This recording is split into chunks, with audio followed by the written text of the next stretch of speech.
Programang ito ay rated SPG. Striktong patnubay at gabay ng magulang ang kailangan. Maaaring may masiselang tema, lengguwahe, karahasan, sexual, horror o droga na hindi angkop sa mga bata.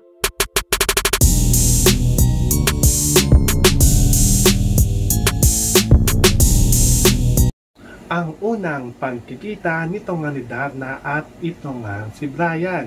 So ito nga si Darna at ito nga si Brian ay muli nga silang magkikita dito nga sa isang mall.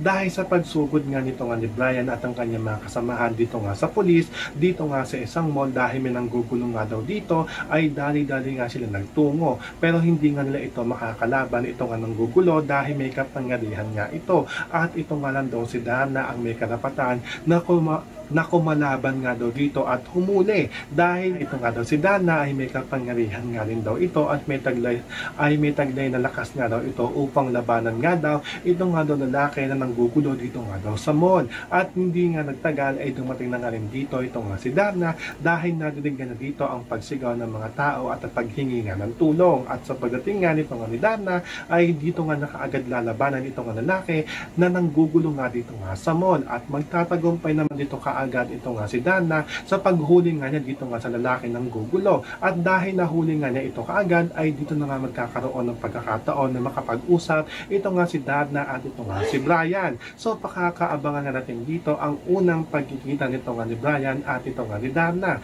Yan ang ating mga pakakalutukan at pakakaabangan dito nga lang sa Darna.